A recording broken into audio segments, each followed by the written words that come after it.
about that. I'm talking about something like, ang mind mo ba ay powerful to discern what is life and what is death? What is God and what is not of God? What is spiritual reality and what is factual? Ang mind mo ba ay able to draw a line, alright, as fine as your strand of hair to separate what is not and what it is? Or, your mind is able to be able to bring everything sa buhay mo na yung mga nalalaman mo, na-apply mo, nagpapasunod mo ang katawan mo, and then yung mind mo is able to feel the spiritual realm because siya yung connecting point between spirit and physical. So your mind is given to you by the Lord so that you can really maneuver it or drive it by your own way. God will never meddle with you. Now, if you do not know the weight ng bigat ng meron kang mind, and you just don't know how to use it until you die, let me tell you that you will be deprived or you will feel deprived kung ikaw ay nabubuhay because you never knew it.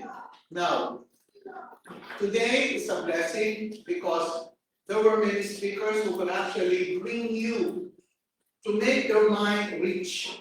I'm talking about again and again, mind. Let me tell you, mind. Why? Because that is where the work, that is where the ground, where the Lord is really building, right? Or planting, sowing. But binigyan niya yan sa iyo accordingly kung paano mo yan ilalagay. So kung hindi ka marunong magtanim ng thoughts sa iyong mind, then you are not a good farmer. Kasi ikaw din ang dapat magtatanim. Each of us is a farmer to our own mind. And our mind is a big garden where your soil is ready to receive. But you, as a farmer of your own field, the field, at ang itinatanim mo as seed of your thought. So, nagtatanim ka ng seed ng thought because one day, your seed will grow up and will bear fruit. And the fruit that you will receive para sa buhay mo depends upon what kind of seed you have planted. Please listen up. So, tayo po'y nagpupunyagi na magkaroon ng seminar. This is not just because you come here and wala ka naman natanggap. You're losing the opportunity. Christ typically is giving almost every quarter ng seminar.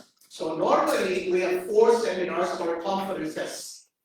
Tapos, from time to time, nilalagagdag, this year, nakagawa tayo ng 5. Now, we are not trying to say, marami na tayo nagawang seminars. No. Opportunity yun to avail, baka yung mind mo, kahit pa paano, nalalagyan ka ng binhi. Kasi wala ka namang pupuntahan na kung saan ang mind mo ay nalalagyan ng good seed. So again, whatever you sow sa iyong seed, sa iyong mind, the field, bubunga yun.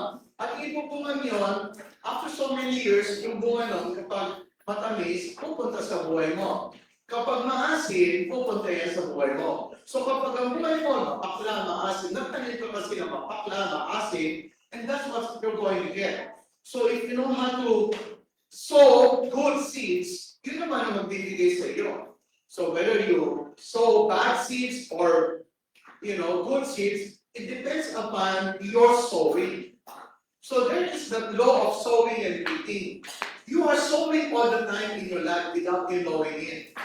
You are really sowing something there sa mind mo. Now, why don't you intentionally, bakit hindi yung usain na talagang kita-kita mo, nagtatanim ka sa mind mo? Now, this way, itong ating pinag-uusapan, makakakuha kayo ng mga seed na maitatanim nyo. Hindi nakikinig lang kayo na parang in-entertain. Yes. Please be so wise. We spend time, effort, alam niyo po, hindi na namin kayo binigyan ng registration, makapunta na kayo. Usually, para kayo makapunta dito sa isang conference, binabayaran. Dapat po patay na si Pastor libre, si Brother libre, si Sister libre. Yes. Pero buhay pa rin because gusto lang namin kayo mabigyan ng time. Pero kung kayo po ay mga mangma at mga fool na hindi kayo marunong, buhay niyo po ang pinamamamahan nyo. Kami po bilang church, we are willing to give out quarterly. At yung mga speakers po natin ay mga great, trained. Bali ko na lang, isa kang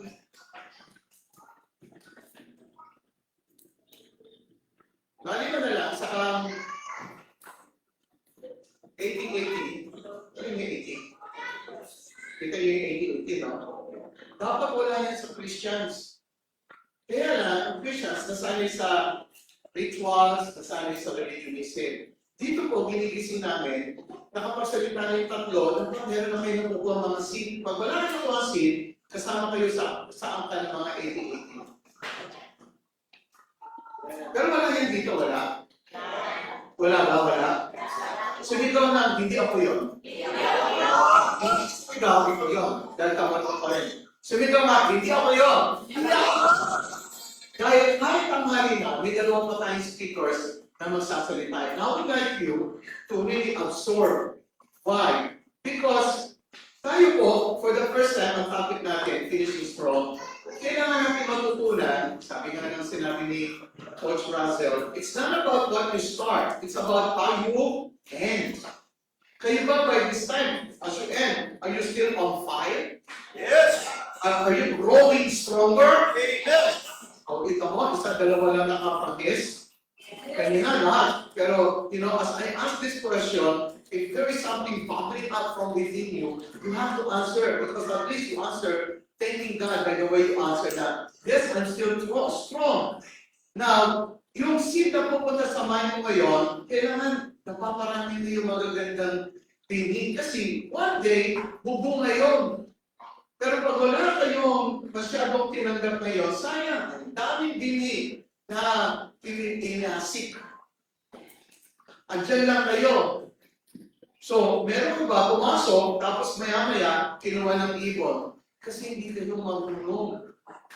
Narinig lang na walang agad. I don't have to preach to you this thing, this is something that you know, but I am only reminding you not to miss out this kind of speaking. You came here because dapat nagpapahamon tayo, ano ba yung meron kang natanggap. Kapag may natanggap ka na, you know what, nakakota ka na, malabas ka, kota na ako. Bakit? May nakuha na ako. So ayo, sa mga speakers na mga nagsalita, meron na kayo natanggap. And there will be two more. So now, I'm going to call now, without further ado, our next speaker is our team pastor from Kabuya. Yes.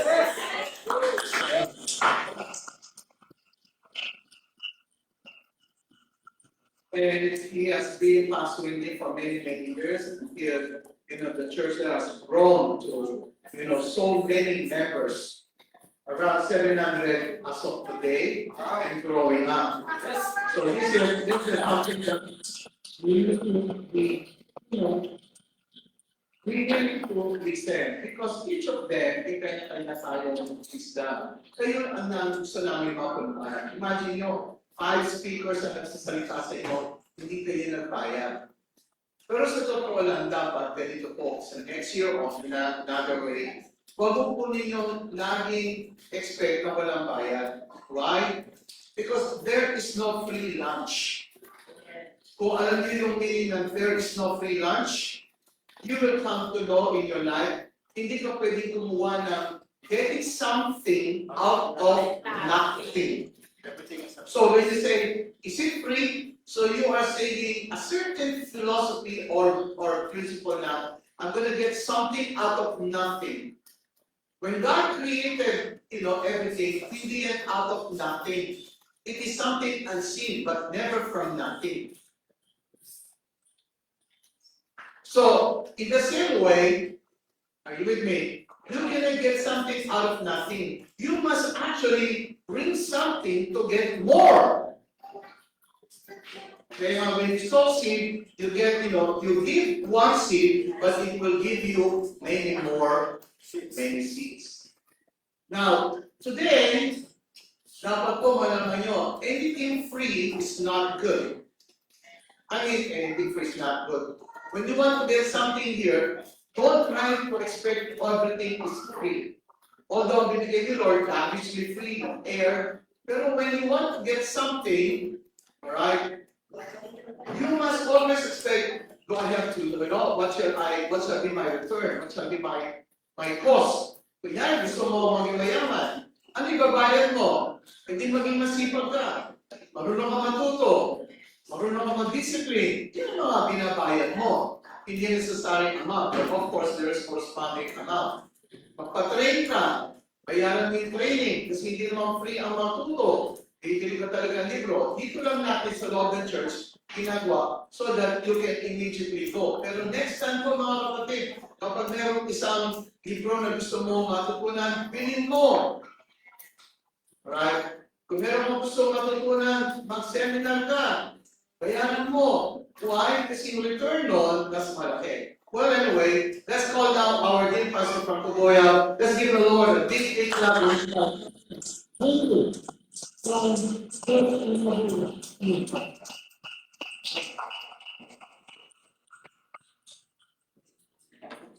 Kanila pa po ako na-defense eh.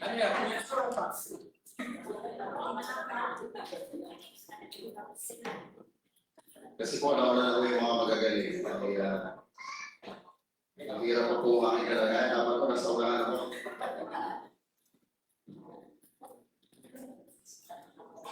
Okay, magandang hapon sa lahat. Sabi ko na nga ba? Response pa lang, nakakalugkot na. Magandang hapon po sa lahat. Mabuhay na loob. Alam mo sa totoo lang, ako po ay nagpapasalamat sapagkat nakikita ko po kanina habang nagsasalita po yung isang speaker ay marami po ako nakikita mga gifted.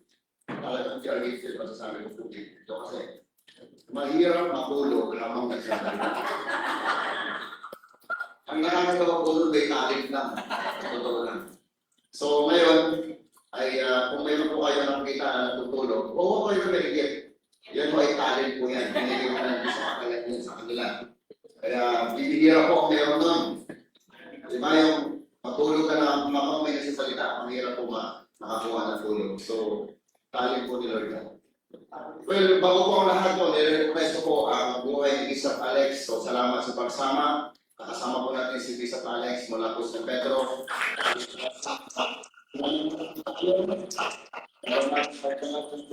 Ay busy pero nandito po siya sa atin para po ay magipagpahantay, no?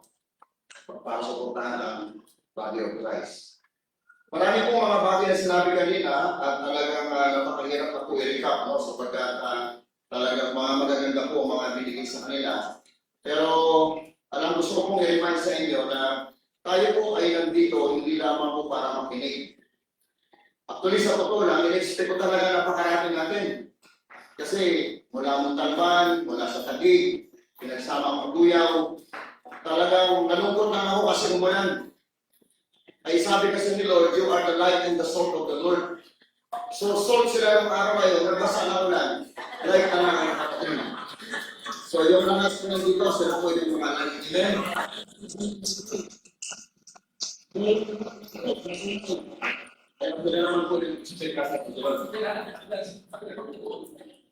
Okay, so yung topic po natin ngayon ay pinamagatan po siya, it's not how we begin, it's how we end. Sa topic po sa ating tema, finishing strong. Well, alam niyo po, napapanahon, no? Sapagkat malapit na pong matapos ang January o ang 2025. Kung hindi po siguro i-evaluate ang inyong mga sarili, magkaroon tayo ng re-evaluation. Yung excitement mo ba noong January ay kasing tulad pa rin ba ng excitement mo ngayon? Yes! Oh, yes! Alam mo sa totoo lang, yung iba talagang nasasabi nilang yes. Kasi nakakakuha nila yung bonus. Oo. Kaya excited sila. Parang yung walang bonus. So yung kanilang naman, parang wala lang. Tama po?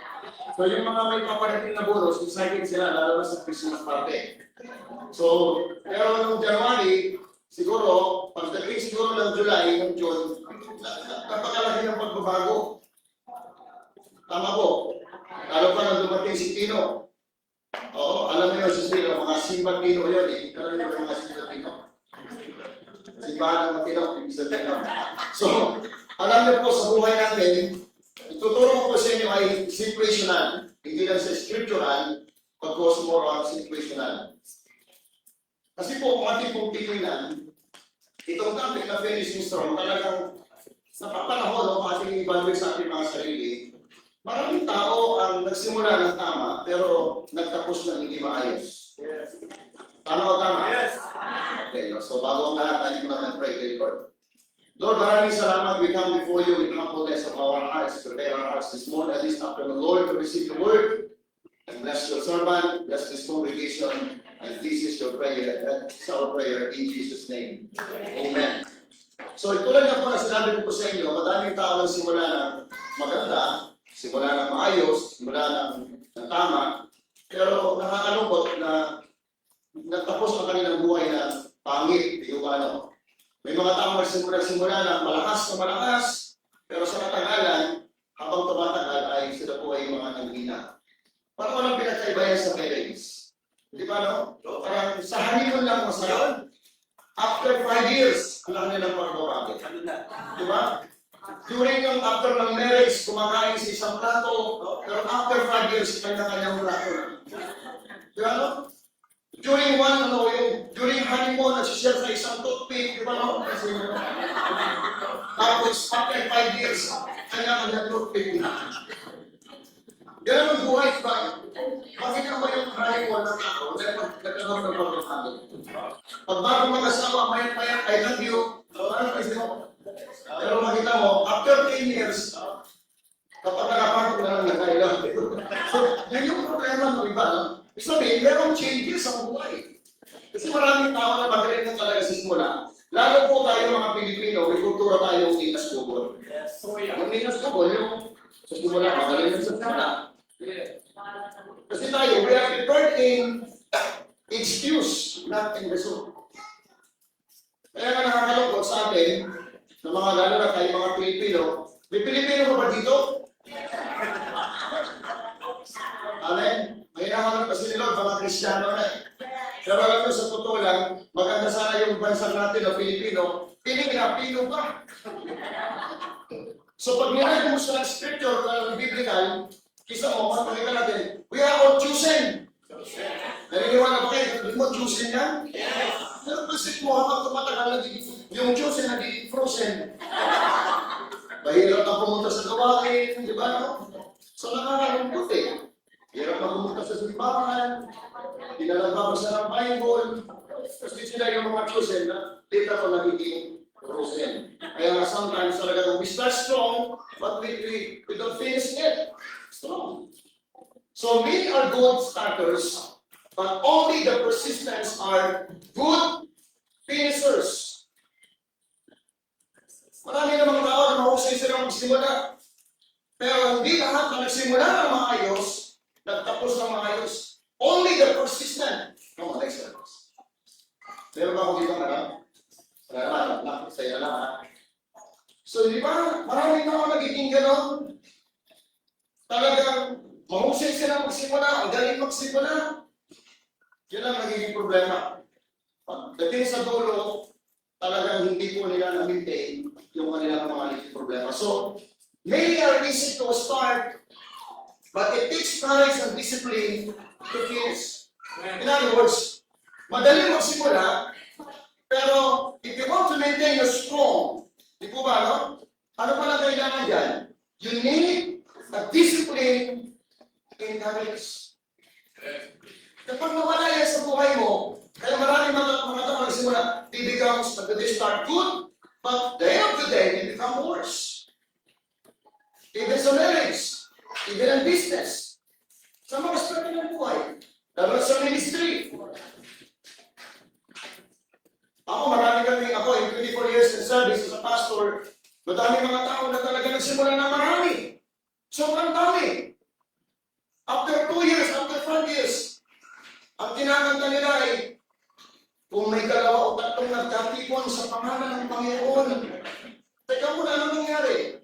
Tapos ang team song na nila, alam kong may magagawa ang Diyos ako. Kaya makikita niyo po dito ang issue is not how you start right. Ang issue dito is how to finish strong.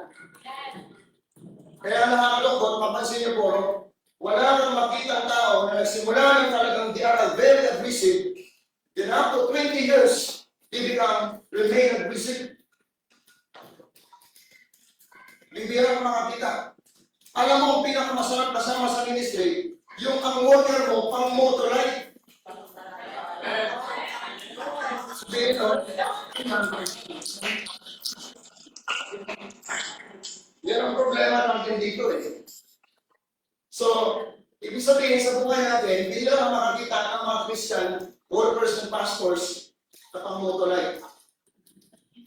Ako, naka 24 years na ako naglingkod sa Panginoon. Pero bilang na bilang ko, 2 beses pa lang ako nag-backslide. Kunti na lang nakabalik ako agad kay Lord. So, ikaw pa sunod na kaya ang isip ko mag-backslide. Para sa kanya, 2 lang. Ito si Pastor Lord, nakalima ko eh. So, ibig sabihin, means starts well, but to persevere, but fail to persevere, ika nga, parang si King Saul, pinili siya ng Panginoon kasi siya yung pinakamatanggat, siya yung pinakamalaki, pero makita niyo po, along the way, mayroong naging pagbabago sa buhay ni King Saul. Yan ang naging problema. So ito na naging problema ng ministry. Napakadaming tao na napaka-very sabi ko nga, sa totoo lang, walang tao kang makita talaga na they become faithful up to the end. Meron po akong isang primary nagsabi sa akin, Pas, ano man ang mangyari, hindi tayo iiwan. So, dami ko ng primary, siya lang nagsalita ng ganun. Ayun, kinuha na ni Lord. Sabi ko, mahirap pala magsalita ng ganun sa pastor. Kinukuha agad ni Lord. Kaya sa iyo nung bukod namin, no? Talagang isang nagsabi sa akin, Pas, ano man ang mangyari, hindi ko kayo iiwan ng request. Nalungkot na ako kasi kinuha na agad sa ni Lord. Now, pag-usapan natin dito sa Bible, there is certain scripture, babasahin ko po, in the book of Joshua, chapter 3, verse 17. Meanwhile, the priests who were carrying the ark of the Lord's covenant stood on the dry ground in the middle of the river as the people passed by. They waited there until the whole nation of Israel had crossed the Jordan on the dry ground. Everybody said middle. Ano ibig sabihin ng middle? Sa dulo, amen? Kalagitnaan. Bakit yung may hawak ng Ark of the Covenant ay doon daw po siya nakatambay sa gitna? Habang dumadaan ang Israelita, habang naglalakbay, habang tumatawid ang bayan ng Israelita sa kabilang ibayo. Bakit kaya? Bakit kaya nandun siya sa middle? Ano kaya ang nagiging problema? Bakit binantayan yung middle? Alam niyo mga kapatid, ang problema natin mga Pilipino, tayo sa Pilipinas, sa kulturang Pilipino, hindi natin problema yung dulo. Ang problema natin ay simula ang kalagitnaan. Alam niyo ba yun? Parang kayo, nang umalis kayo sa simbahan sa inyong mga bahay, kanina talagang kayo ay talagang sariwang-sariwa. Kailan mo yung katabi mo ngayon? Ha? Mukhang binasabi, di ba? So yun po na, ayaw ko pang nasa inyo yun. Kaya kinakabahan ako ng todo eh. Sa totoo lang nakakaya. Now, my point is, there is a challenge not only in the media, not only sa dulo. Sa no? Ang ating pong challenge, hindi po sa end, ang ating pong challenge ay not only in the beginning, but also in the middle. So pagka, posibleng maganda ang simula mo, pero nagbabago along the way in the middle. Katulad ng halimbawa, kanina, alas 6, alas 12, alas 6. Anong middle nun? O 12. Dito may problema kayo sa 12. Ibig ko sabihin, mali na tayo nakaka-encounter. Ang problema, madalas ay nandoon sa kalagitnaan. Ang bata, kapag pumasok sa eskwelahan, grabe, sobrang sipag ng mag-aral. Kapag katapos pa ng mag-enroll yan, di ba ma'am? Grabe, napaka, sobrang aggressive yan. Kaya makita mo, pangutok, napakalinis. Pagdating na November, puro durin mo na ang sulat, dito na ang sulat, sinatunin na ang sulat. Nagbabago eh. Hindi lang pala matatanda, maging ang bata nakakaranas nito. Alam niyo sa totoo lang, from the beginning, ang problema natin ay fear. Paano magsimula? Ang problema natin sa bago magsimula, takot. Pero ang problema natin sa kalagitnaan, tiredness. Kadalasan, nandoon ko no, mga taong napakagaling magsimula, pero pagdating sa katagalan, along the way, sa kalagitnaan ng paglilingkod, pagdating sa kanilang pagsunod, nagkaroon mga nagpagbabago. Kadalasan, nakikita po natin yan. Ang pagsunod nila, nagkaroon ng malaking pagbabago, nagkaroon ng malaking changes. Nandiyan yung nagkakaroon ng iba't ibang klaseng problema. Nandiyan yung napapagod na sa kanilang ginagawa. Nandiyan yung nagsasawa. Nandiyan yung nagiging kadalasan napansin ko lang, habang tumatagal sa ministry, lalong pumukurol. Yan ang observation ko. Kaya nga, mabuti na lang dito sa Binyan, madalas meron kayo ganito mga seminar, kahit papaano ako seminar nakakatulong para patalasin kayo. Para niya nakakama siya. Nakapagpapatalas ko ba ang seminar?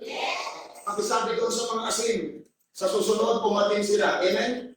Kasi tuloy, parang ang mga light in the world lang ang mga matatalas. Amen? Kasi sila lang yung mga nakakating. My point is, sa ating buhay bilang mga mananampalataya, yun po ang siya nakikita natin pangunahing problema. Madalas tayo nakaka-encounter ng problem sa kalagitnaan.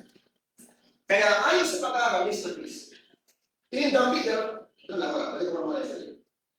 the middle of the process is the most dangerous place. Sabi niya, no? Is the most dangerous place. Stay away or it becomes your downfall.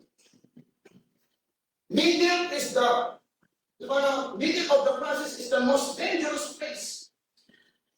Para kami, nagkakaroon kami ng training. Grabe. Yung nag-enroll sa training, porsyenta. Pagdating sa kalagitnaan, 30 na lang.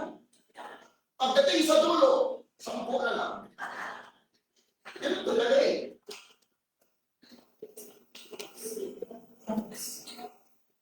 Yun yung reality. Kaya hindi talaga madali ang mag-produce ng leaders. Kasi hindi po madali ang mag-develop ng tao. Yes. Hindi madali.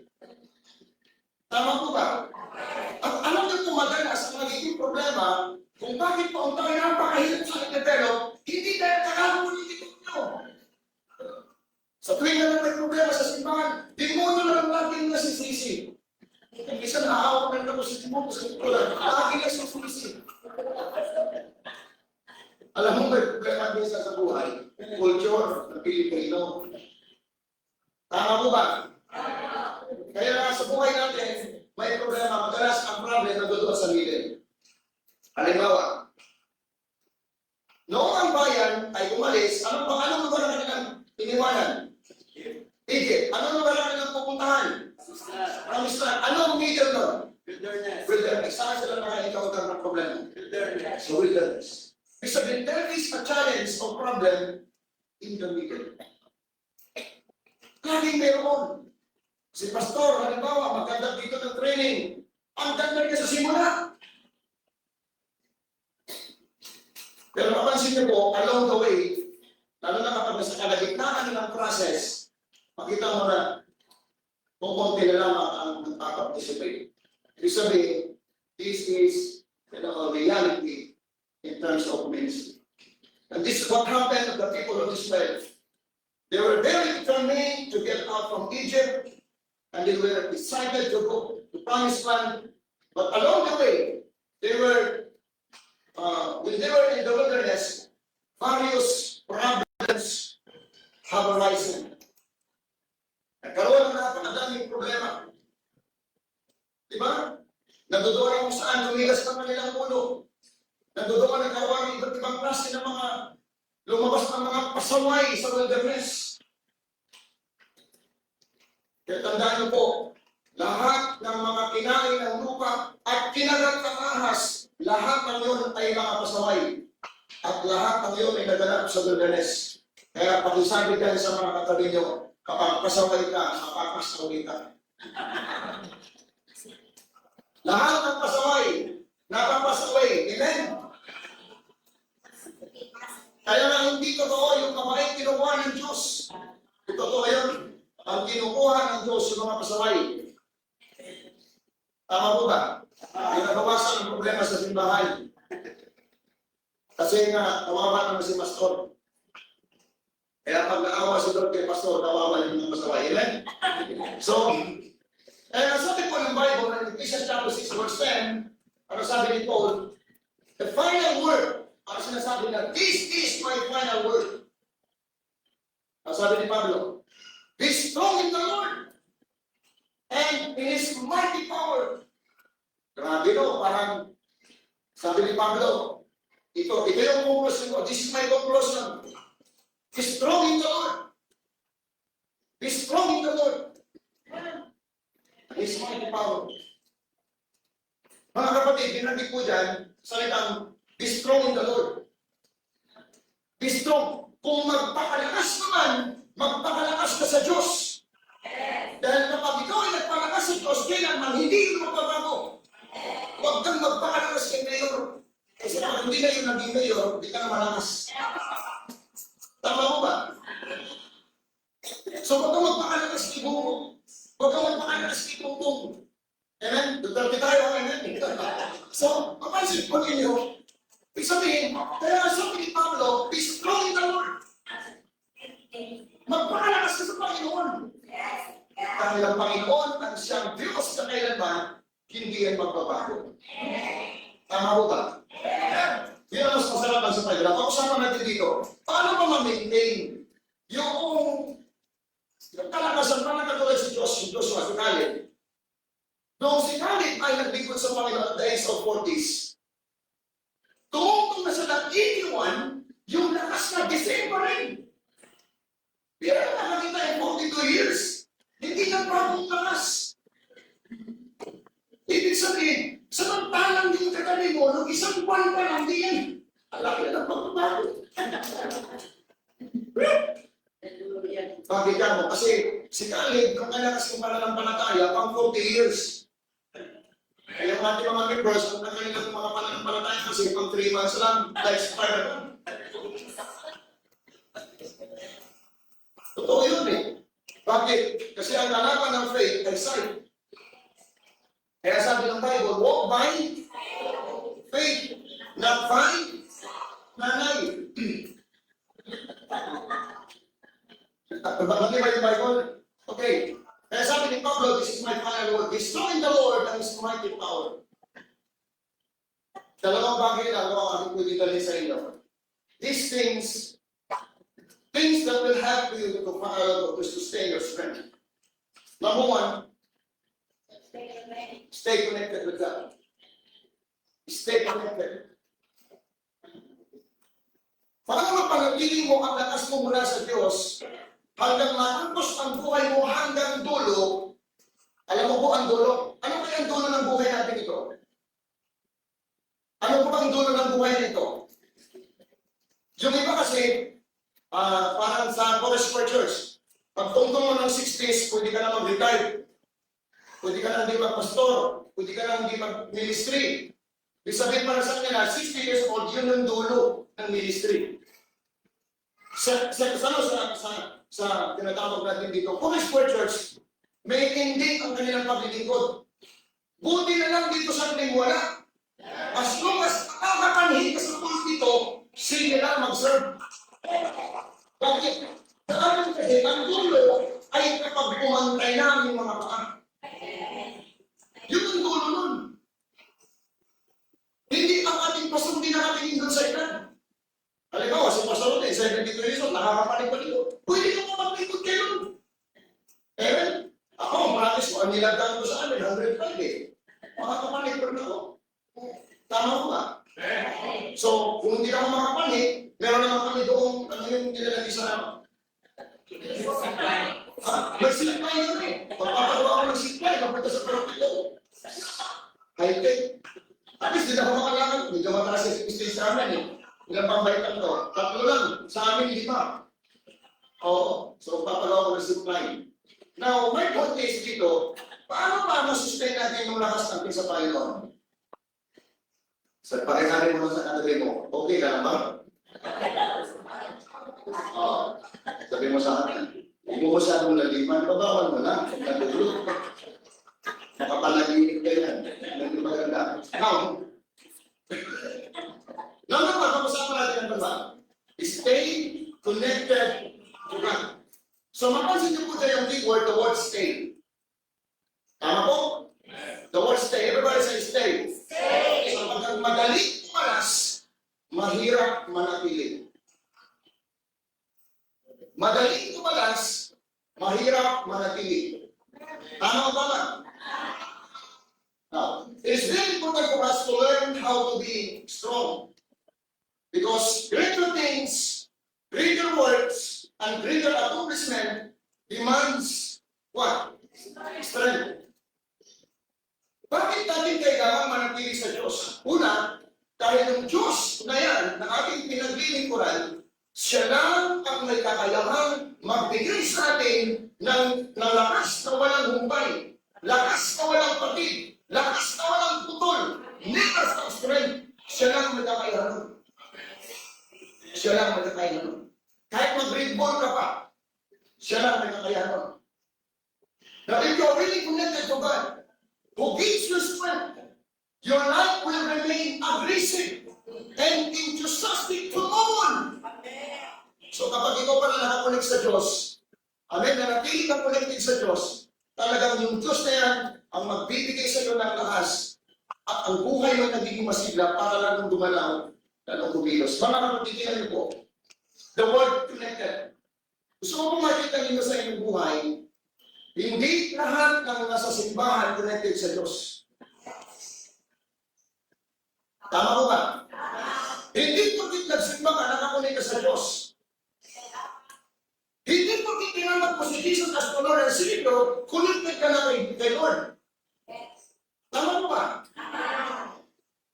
Naniniwala ba kayo doon? Kasi ultimo si Pedro, kasama nila si Jesus, pero hindi siya connected kay Jesus. Kaya kailangan kong tulungan ang sarili mo na i-connect ang iyong buhay sa Panginoon upang ang lakas nito ay patuloy na dumaloy sa iyo habang ikaw ay naglilingkod. Alam ko naman, pag ikaw ng Diyos, okay na. Eh sinasabi ko sa inyo, announcement, di lahat ang nagsimba nakakunik. At hindi lahat ang may Jesus sa loob, connected na kay Jesus. Hallelujah. Totoo po yun. Hindi ko lahat. Ikwento ko lang. Hindi lahat na sa simbahan. Meron kami isang membro, siya po ay nagkwento sa akin, Pas, alam mo ba yung verse 23? You are on offense to me. Napaka-offending mo sa akin, sabi ng Panginoon kay Peter. Because you are not thinking God's thoughts, but human thoughts. Sabi ni Peter, no, sabi ni Lord kay Peter, alam mo sa totoo lang, nakakapikon ka talaga, Pedro. Ang iniisip mo kasi ay mga bagay na hindi sa Diyos, kundi ang iniisip mo lamang ay mga bagay na pangtao. On that time, kasama ni Peter si Jesus. Pero si Peter, hindi siya nakakonect kay Jesus. Bakit? Sapagkat nung araw na yon, ang isip ni Peter ay nandoon sa kaisipan pang tao, hindi sa kaisipang makadiyos. Pero kasama niya si Lord.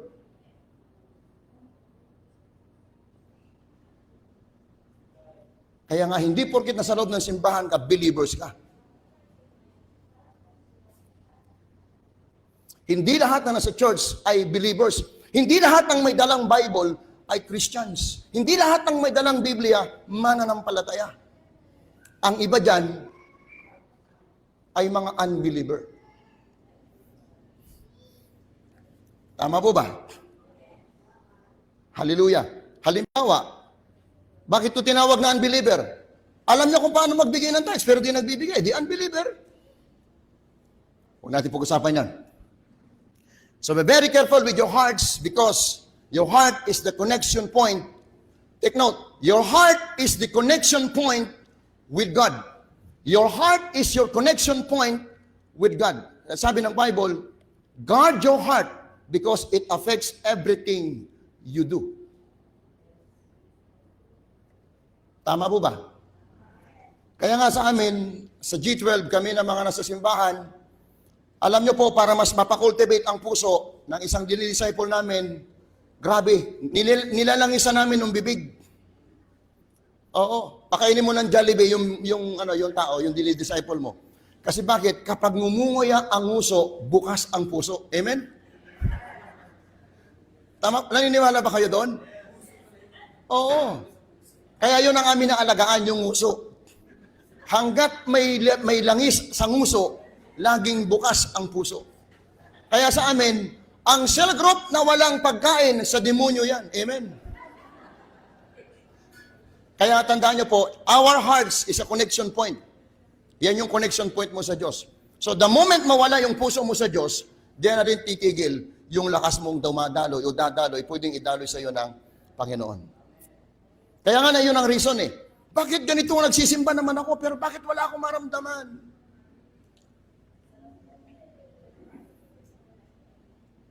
Nagpipray naman ako, tapos isang araw, nandoon sa CR, nagpipray siya. Lord, nandiyan ka ba? Iparamdam mo sa akin, nandiyan ka. Sabi sa kanya ni Satanas, hindi ka pakikinggan ng Diyos at ikaw ay nasa maruming lugar. Sabi sa kanya ni Satanas, sino ka? Hindi ka pakikinggan ng iyong Diyos sapagkat nasa mari kang lugar. Ano sabi niya? Ikaw Satanas, tandaan mo ito.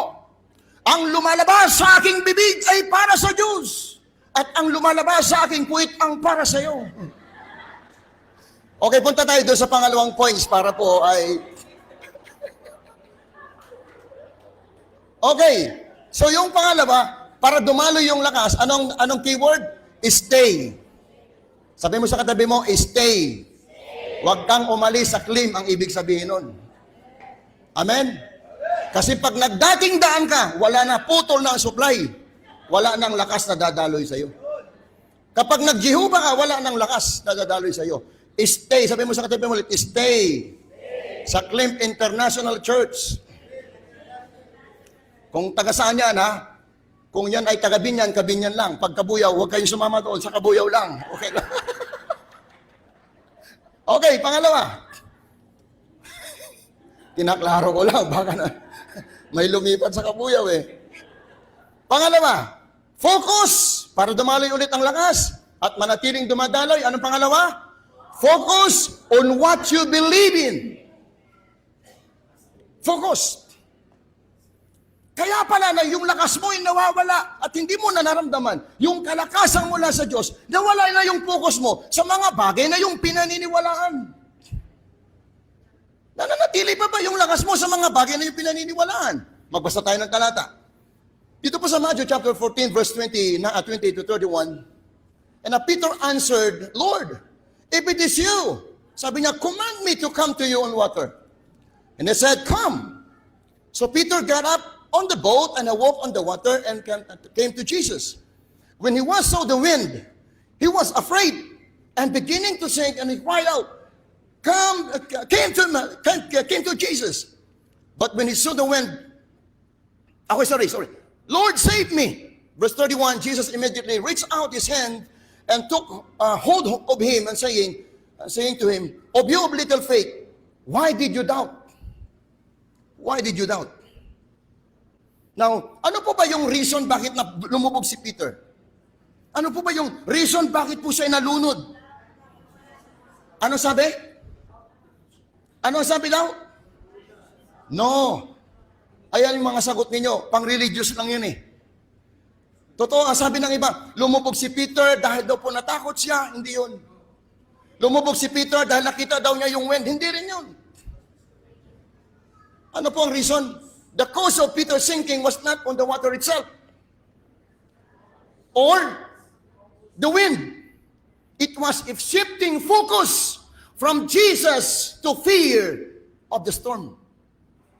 Ang pagkalubog ni Pedro ay hindi dahil nakita niya ang alon, hindi dahil nakita niya ang bagyo, hindi nakita niya si Uwan. Hallelujah. Hindi nyo kilala si Uwan kasi hindi dumaan sa inyo. Amen. So lumubog si Pedro sapagkat yung paningin niya ay inalis niya kay Jesus, nilagay doon si storm. Salamat doon sa pito na nagpalakpak. So in other words, what is my point? Ang ikinabagsak ni Pedro sa buhay natin, in spiritual speaking, ang ikinababagsak pala ng ating buhay ay hindi sa panahong tayo ay may nakitang bagyo o tayo may naengkwentrong problema. Kaya ka nang hina, kaya ka nang lumo. Hindi doon. Kaya ka pala nang hina at walang lakas na dumadaloy sa iyo sapagkat inaalis mo yung isip mo sa Diyos. The moment na alisin mo yung isip mo sa Diyos, diyan magsisimula ang yung pagkalubog. Kaya wag mong alisin yung isip mo sa Diyos. Amen. Kaya nakakalungkot, dahil nga sa iba't ibang sitwasyon ng buhay, kaya ka nagiging ganyan. Bakit ang buhay mo ay talagang you are fall down? It's because yung focus mo nawala na doon sa mga bagay na pinaniniwalaan mo sa Diyos. Nananatili pa rin bang ikaw ay nakafocus doon sa mga bagay na pinaniniwalaan mo sa Diyos? At ang sabi nga ng Bible, your thoughts is not my thoughts, and your ways not my ways. Ibig sabihin, hanggat anumang bagyo ang dumating sa iyo, gaano man kalaki ng problema, hanggat ang isip mo, ang puso mo nakakunig sa Diyos, mananatili ang lakas na magpapalakas at lalong magpapalakas diyan sa buhay mo. Hallelujah. Isang araw, nagkakita-kita yung magkabarkada. Tol, ang ganda ng suot mo ngayong relo Rolex. Tol, mahal yan. 550,000 to, Tol. Grabe. Oo, nakuha ko yung Tol. Ang layo pa ng tinakbo ko niyan, Tol. Di nga. Oo. Sino ba kasama mo sa pagtakbo? Yung may-ari, yung pulis at saka ako. Hallelujah. Grabe. Amen. So makita nyo talagang hindi nagbago yung paniniwala niya. Kaya nakuha niya yung Rolex. Ano man ang mangyari, hinabol man siya ng pulis, hinabol man siya ng may-ari. Grabe, yung palang may-ari pala yung relo. Kaya kung kayo may relo, ingat kayo kapag nasa Pilipinas kayo. Pag kayo, matandaan mo kung nasaan kayong location, Kasi pinag-usapan natin dito, mahalaga talaga sa lahat, kahit paano, ma-identify mo, para bagang you cannot reach your destination unless you find your current location. Mahalaga pala yun, Kaya dapat makita mo talaga. Mahalaga dito yung word na re-evaluation. Nasaan ka kaya ngayon? Are you remain connected or stay connected to your belief? Nananatili ka pa rin ba sa mga bagay na yung pinaniniwalaan? You need to find your current location because you cannot reach your destination unless you find your current situation.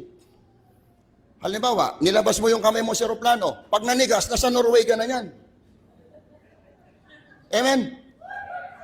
Pag nilabas mo yung kamay mo, tapos pinawisan, nasa Saudi Arabia ka na yan. Ganyan, diyan mo ma-identify kung nasaan bansa ka na. Tama po ba? Pag nilabas mo yung katamay mo, nawala yung relo mo, nasa Divisoria ka na yan. Amen? Ganun lang pag ikaw ay gusto mong ma-identify yung kung saan ka naroon. Kaya napakahalaga sa lahat, yung tayo from time to time, nire-evaluate natin yung ating sarili. Tayo po ba, sa sobrang busy natin, nagagawa pa ba natin i-re-evaluate? Nananatili pa rin po ba tayo nandoon sa mga bagay na ating pinaniniwalaan sa Diyos? O baka tayo yung, basta Lord, bahala ka na sa akin, Panginoon. Ganyan ba tayo kapag nagpipray sa Panginoon? Lord, wala na ako nito. May kailangan ako. Di ba, Papa G? Kayo na po ang bahala sa akin, Papa G, ha? Cute na ngayon ang tawag ng iba eh. Gene Alpha. Amen. Ito mga centenarian, ibang tawag nila doon eh. Pag mga Papa G kasi, tawag nila, pag mga centennial, Gene Alpha, Papa G tawag nila doon. Ano po? Pag centennial, ang mga centennial, mga tawag nila doon, Panginoon, Pinginoon. So, magkasintunog eh, no? Ganon, yung mga senior, pag nagbe-pray, ganon sila. Panginoon, Pinginoon. Kaya, di mo alam, no? Talagang hindi nalilito si Lord kasi alam naman niya kung paano i-balancein yun eh. Ha? Oo, magka-rhyme ibig sabihin. Kasi walang redundancy doon. So napansin po ninyo, no? Talagang wag pala dapat tayo mawala doon sa mga bagay na sa ating pinaniniwalaan. Malang kasi minsan, tayo po natatalo tayo ng sitwasyon. Kapag dumaan tayo sa sitwasyon na pawag tingin natin, parang wala na sa atin nakikinig, parang wala na sa atin tumutulong, parang ang bilis natin magbago. Parang doon sa amin, grabe, siya ay leader, siya po ay prayer warrior leader ng GIL. May malaki siyang utang sa isang Bombay. Pinuntahan ng Iglesia ni Cristo, binayaran yung utang. Sunod na linggo, Iglesia ni Cristo na. Ang bilis magbago eh. Di ba? Kaya nga, minsan nagkakasubukan ako sino ba talaga may totoong Diyos eh. Yung mga makadiyos, dinala doon sa pader, sa bangin. Oh, kung sinong ang Diyos nyo, habang kayo dyan inihuhulog, sumigaw kayo. Ang unang tumalon, Muslim, Allah! Patay. Patay yung ala eh, sumigaw. Sumunod nung sumigaw, Buddha!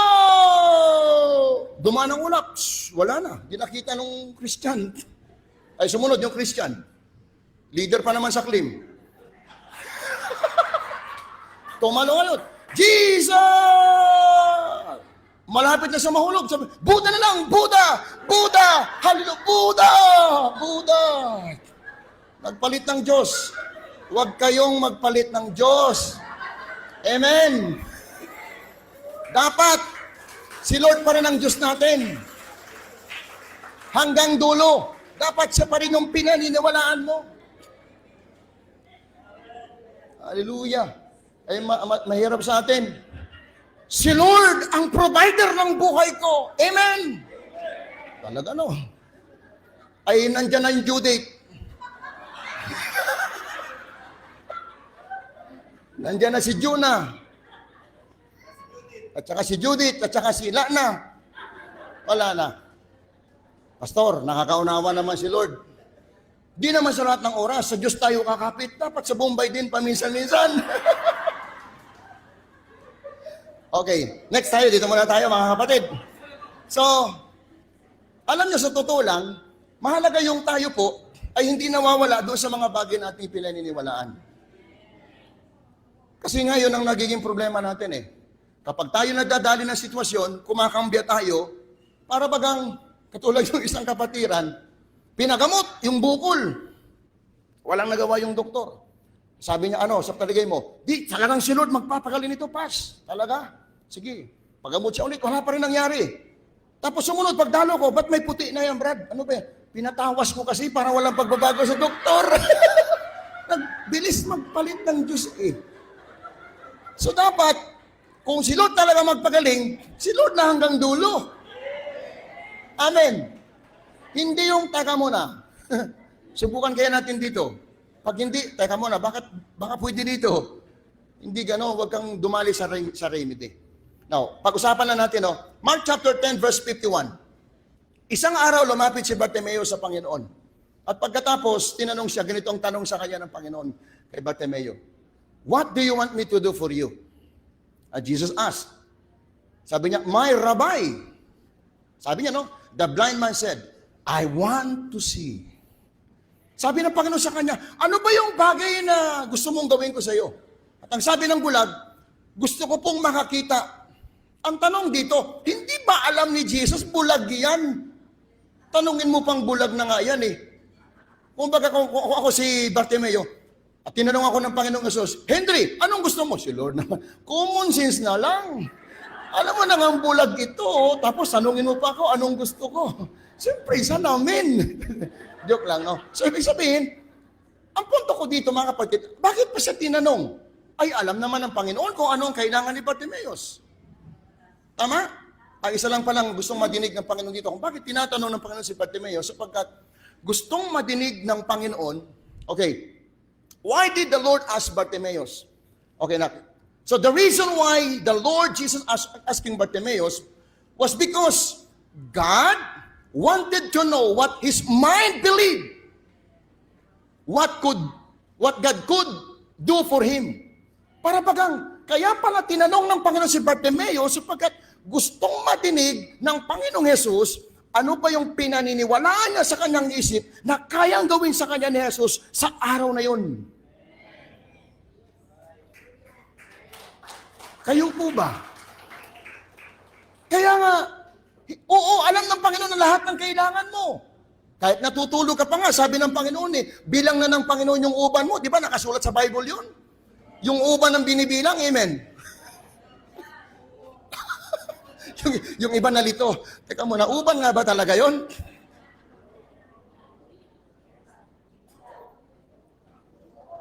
Ibig sabihin, natutulog ka pa, alam na agad ng Diyos kung ano kailangan mo. Pero bakit nga pag gustong tanungin ka? Sapagkat pala, kailangan mo palang magsalita at sabihin, ano ba yung pinaniniwalaan ng isip mo na kayang gawin ng Diyos sa iyo? Dapat yun sinasabi mo. Teka muna, hindi pa ko tapos. Pag sinabi mong, yayaman ako, sabi ng iba, mangyayari yun. Hindi totoo yun. Gagaling ako, hindi mangyayari yun. Bakit? Sapagkat yung salitang yayaman ako, gagaling ako, o ano pa mang bagay, hindi magkakatotoo sapagkat yung ganong salita, ikaw ay nagpapahayag nang ikaw pa lamang ay nandoon sa waiting period. Amen. So kung naniniwala ka talaga na kayang gawin ng Diyos sa iyan, dapat accurate ka. I am healed. I am rich. I am strong. I am handsome. Amen. Wala kayo preacher ako dito. Tama po ba? Ganun talaga yun. So ibig sabihin, ganun ang reason bakit tinanong ng Panginoon si Bartimeo. Ikaw, ano bang pinaniniwalaan ng isip mo ngayon? Pas. Alam ng Diyos yun. Sa Bible, di ba? In chapter 14 ng book of Galatians, kailangan daw, kung ano yung pinaniniwalaan mo, sabihin mo, upang ang mga tao makapagsabi ng Amen. Paano malalaman ng mga tao kung anong pinaniniwalaan mo? Kung isip mo lang, o sa isip pa lang nagsasalita. At ano sabi ni Apostol Pablo? Ang gayong tao, sarili lang niya ang kanyang pinalalakas. Kaya sabi sa Bible, mayroong isang certain verse sa Bible, sabi doon, I believe, therefore I speak. Kaya kung ano man ang mga bagay na pinaniniwalaan mo, dapat yan ay hindi mo pinupost sa social media. Dapat yan ay sinasabi mo. Speak when you believe. Kaya nga, upang dumaloy patuloy ang lakas, hanggang sa dulo ng iyong buhay, wag dapat una mawala ka sa Diyos. Stay connected with God. And the second one, stay focused. Stay focused on what?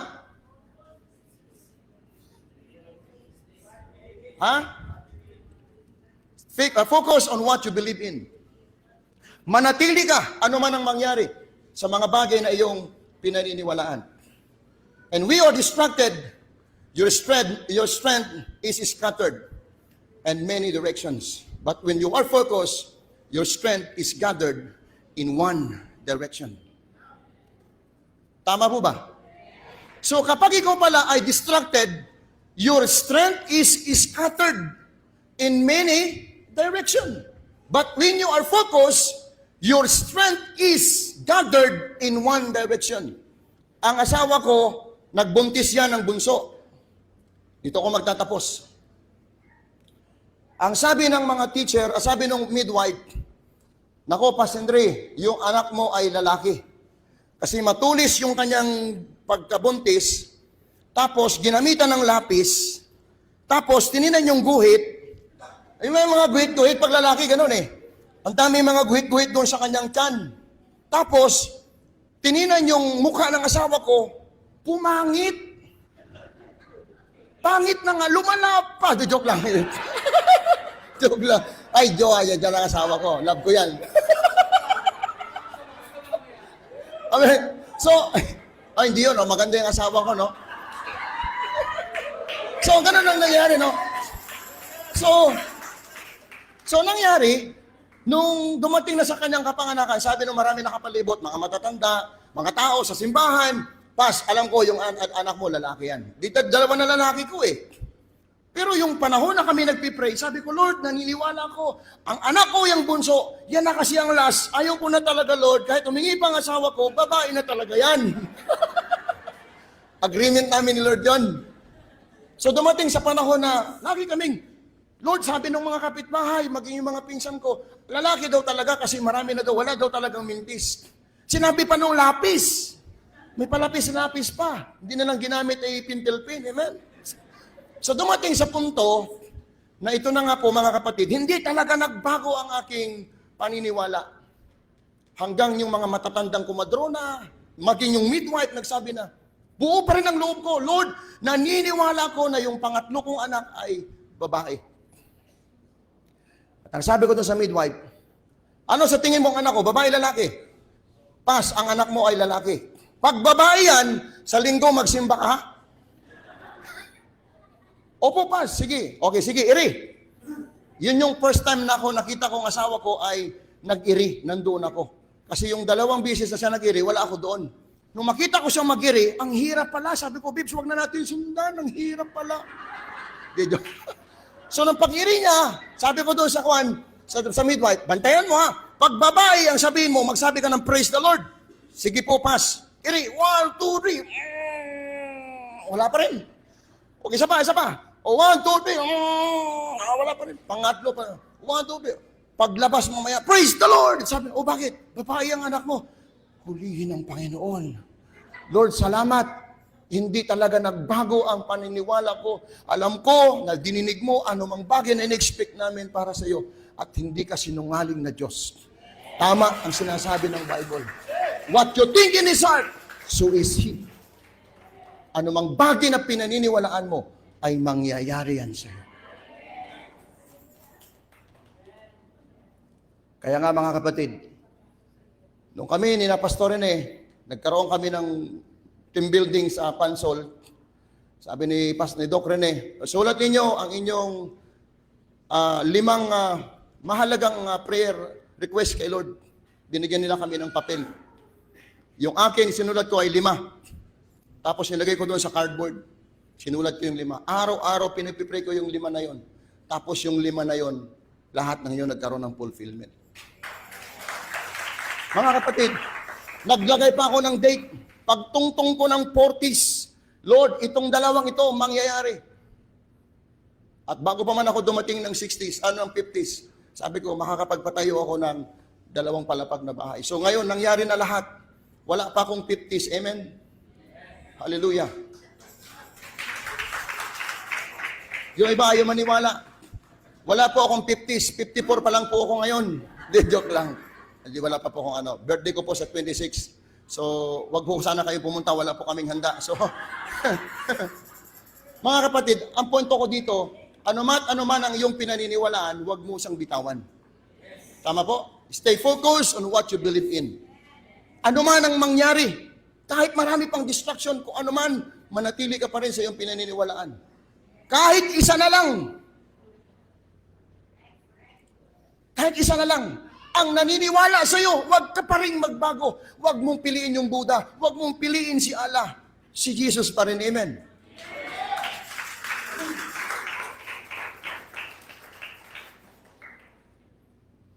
Sana po may natutunan kayo sa umaga sa hapong ito. Napakadaling sa uluhin, dalawa lang ang mechanics para manatili ang lakas mo mula sa Diyos. Number one, is stay connected with God. The second one, is stay focused on what you believe in. Alam mo, G12 ako, dapat 12 yan. So, yung 10, next year na ulit. Amen? Amen po ba? Palakpakan natin si Lord. So, ang mahalaga dito ay hindi kung paano ka nagsimula. Ang mahalaga dito ay paano mo natapos ng maayos. Tama po? Kaya panalangin ko sa mga katabi nyo, sana isang araw, maging motolite ka. So pagpalain mo, Panginoon, ang salitang ito. Salamat sa bawat tumanggap. Dalangin namin o Diyos, patuloy magsilbing inspiration ang mga bagay na sa amin na dinig. Thank you, Lord, for these principles that you have given to us, Lord. Tulungan mo kami, manatili kami sa mga bagay namin pinaniniwalaan. And this is our prayer, Lord, in Jesus' name.